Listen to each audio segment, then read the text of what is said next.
Bon, après 5 semaines, ben, résultat du potager. Alors, j'étais pas là pendant 5 semaines et les Zoya ont fonctionné. Alors, il y a eu une semaine à plus de 40 un énorme coup de vent, donc j'ai quelques tuteurs qui ont cassé.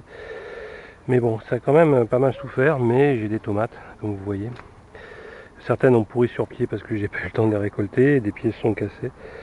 Bon, c'est pas génialissime, ça a vraiment eu chaud quand même. Et regardez, l'angle là, il faut que je retuteur un peu. Je sais pas si elle est pas pourrie, mais bon. On va peut-être essayer de sauver quelques plants. Voilà. Bon, c'est pas tout mort, hein.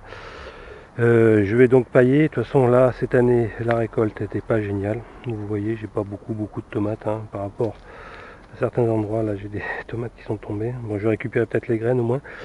Euh, je vais donc enrichir la terre. Il faut que j'enrichisse. Il faut que je mettre beaucoup. Enfin, il faut amender, quoi. Il faut amender, couvrir et pailler parce que quand je pars comme ça, ça a quand même souffert. Quand même les melons ça va à peu près. Et puis là j'ai quand même pas mal de récoltes là sur ces tomates là. Enfin pas mal, faut pas déconner non plus, c'est pas génialissime. Un plant devrait au moins donner 15-20 tomates par plant quoi. Bon, voilà le résultat en pratique.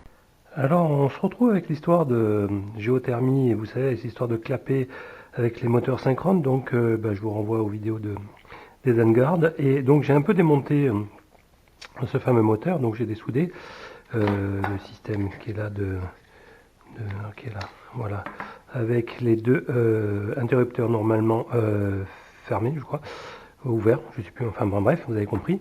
Et donc j'ai reçu enfin les nouveaux moteurs. Alors au niveau taille, vous voyez, ben, c'est très similaire, donc ça rentre effectivement dans les ergots ici qui permettent de bloquer le moteur. Alors vous voyez, pas de souci. Donc ça, c'est une bonne nouvelle. À la limite, ils sont un peu plus hauts comme vous le voyez, et donc je vais devoir à la limite percer à la scie cloche le dessus du capot. Enfin, c'est pas trop gênant. En fait, mon problème vient maintenant de l'arbre moteur, et comme vous le voyez, ben, sur l'ancien moteur, il est beaucoup plus petit que le nouveau. Et donc, en fait, ben, cet arbre moteur, ben, vous devez attacher, on va dire, ce connecteur d'arbre.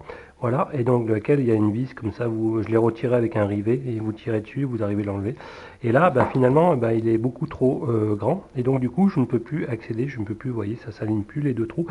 Et donc, ben, je sais pas trop comment faire. Alors, j'ai au moins deux possibilités. C'est soit je démonte ici avec les ergots et j'enlève toute la mécanique, je change l'arbre en changement roulement à billes, ou alors ben, une méthode un peu plus bourrin qui consiste à scier cet arbre-là et éventuellement avec une perceuse à colonne de refaire un trou. Alors j'ai presque envie de tenter cette deuxième option. Dites-moi en commentaire qu'est-ce que vous feriez vous, parce que là j'ai essayé déjà de démonter les ergots de l'ancien. Bon, Eden Garnier a réussi, moi j'ai pas trop réussi. Et puisque j'ai peur, c'est de ne pas pouvoir remonter correctement tous les engrenages. Voilà.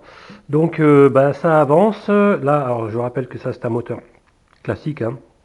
Et donc avec un pont en H, cette fois-ci au lieu de deux relais, je vais pouvoir inverser l'alimentation, donc positif un coup ici, négatif là.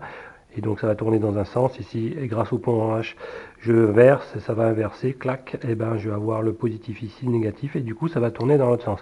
Donc ce que je rappelle, ce que je voudrais, c'est récupérer cette plaque-là, afin de garder ces interrupteurs de fin de butée, afin d'être sûr que par exemple, même si avec un custom sensor, vous savez, avec dans ESP-Home, avec un cover, un time-based cover, je peux régler finement la durée d'ouverture et de fermeture. Avec quand même ces deux interrupteurs là, c'est quand même une sécurité que je sois en position pleinement ouverte ou fermée. Alors on se retrouve, j'ai reçu les rails là, donc voici un profil en H, je vous avais expliqué, donc c'est pour mettre les triangles de façon perpendiculaire de cette façon là, avec un écrou de 10 hexagonal et puis après l'éclipse des clames associés que j'ai également reçus. Je les ai achetés chez Watoni parce que c'était les meilleurs au niveau prix pour des profilés en H. En fait, il n'y a pas beaucoup de magasins qui font des profilés en H. Il y a d'autres types de profilés plutôt pour toiture, mais là, c'est comme c'est sur des triangles, ça m'intéressait. reçu assez rapidement. Tiens, j'ai utilisé le code de Brian, ça lui fera 3 sous. Du coup, j'ai acheté chez Allo Solar les panneaux, aussi chez Shock Discord, donc les trois se valent, hein, il n'y a pas de souci avec les trois.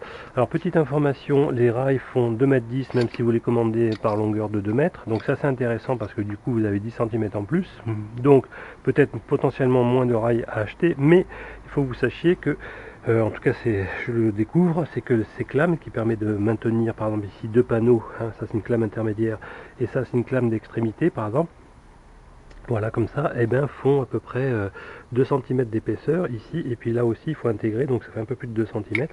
Et donc, suivant le nombre de panneaux que vous mettez en série, ben, il va falloir ajouter cette longueur-là dans la longueur totale de vos rails. Donc faites-y attention, parce que, bon, moi j'avais prévu un peu large, mais moi ça me fait par exemple rajouter un minimum 12 cm côté ouest et à peu près 14 cm côté sud. Donc faites-y attention dans vos calculs de longueur. Donc je vais les repeindre en gris anthracite comme les autres et puis petit à petit les installer. Voilà. Alors, on va se retrouver pour un petit récapitulatif de mon investissement sur le solaire, donc en off-grid. Et bon, vite fait un tableau Excel. Alors, je vous rappelle que j'ai commandé dans un premier temps 10 panneaux 335 watts créa plus 2 fois 36 mètres en 6 carrés solaires et puis des connecteurs MC4 chez Allo Solar. Ça m'a fait avec les frais de port 1150 euros. Je me suis rendu compte que je pouvais faire une troisième rangée avec 4 panneaux enfin en série de la deuxième, du coup pour étendre un peu côté ouest. Donc j'ai recommandé et puis avec quelques connecteurs, donc 500 euros à peu près et donc 60 euros de perdu de frais de transport si j'avais commandé en une seule fois. L'onduleur hybride, l'Expert Max 8 kg chez Solar Web, Solar Power 24 à 1095. Au niveau des coffrets, il y en a trois pour l'instant. Vous avez vu AC1, C2 et puis la partie continue photovoltaïque. Et ben mine de rien entre les coffrets, tous les éléments de sécurité top qualité, les Schneider avec les courses Asie spéciales électroniques, on va dire, qui coûtent à minima 50 à 60 euros pièce, et plus les disjoncteurs bipolaires, les parafoudres, les coupes, les portes fusibles, etc., les intérieurs bipolaires chez AliExpress, ben j'en ai pour 350 grosso merdo. Viennent s'ajouter encore du câble en 16 carrés pour faire les câblages internes des coffrets, donc du 3 fois à peu près 5 mètres que j'ai utilisé, plus quelques borniers, un bornier pour réunir tous les éléments de terre. Donc 60 euros chez Yes électrique, des connecteurs pour me brancher les 16 carrés et 6 carrés, encore 20 euros. Les outils de câblage, vous savez, toutes les pinces que j'ai utilisées, 120 euros. Voilà, ça commence à faire. Alors, et puis des pertes, parce que j'ai commandé des trucs que j'ai pas utilisé in fine, donc j'ai au moins pour 120 euros, peut-être même 140 euros. Donc vous pouvez déduire sur le montant total, mais je vais réutiliser quand même en partie ces éléments-là. Alors, au niveau des supports de panneaux, les supports triangles, j'en ai eu pour 440 euros sur AliExpress, dont 160 à peu près de frais de douane. Je viens de vous montrer que je viens de recevoir les rails en profilé H 46 mètres, plus les clames, plus les connecteurs interrail pour 500 euros chez What You Need. Donc, et ça sera pas fini parce qu'il me faudra un peu les éléments pour obaner, pour maintenir rigidifier contre le contreventement, comme pour une toiture. Je vous montre aussi les éléments de la batterie. Alors attention, je communique peu parce que c'est un risque que je prends. 32 cellules, 320 ampères heure à un prix canon de 1658. Je prends un triple risque d'abord de jamais les recevoir. Deuxièmement, de me faire taxer à gogo dessus. Troisièmement, qu'elles ne sont pas des 320H. Et même quatrièmement, c'est que nos résistances internes sont pourries, donc finalement pas 6000 cycles, loin de là. Donc je ne communique pas parce que je ne veux pas induire en erreur quelqu'un d'autre en communiquant le lien. Mais si ça marche, je reviendrai évidemment dessus. Au niveau des coffrets d'essai, je commence à avoir des éléments. J'ai commencé à voir le commutateur forte intensité à 350 ampères. Il me manque le porte fusible et puis le fusible. Et puis un shunt aussi, ça sera un PSM spécialement pour la batterie. Et il me manque aussi les BMS. Alors je pense m'orienter sur les BMS parce que l'intégration Lispium est quasiment faite. Donc deux, donc à des 300 ampères, là encore 300 euros. Ce qui me fait un total de 6773 euros pouvez déduire au moins 160-180 euros de bêtises. Et il me manque les câbles batterie en 50 carrés minimum, j'aimerais bien 75 carrés, donc 2 fois 3 mètres, donc ça va faire au moins une centaine d'euros. Et alors j'ai pas encore mis, mais déjà aussi indirectement mes frais de pergola, mine de rien, donc j'ai eu 900 euros de bois, et puis tout ce qui est quincaillerie en inox, etc., ça me fait à peu près pour 1200 euros.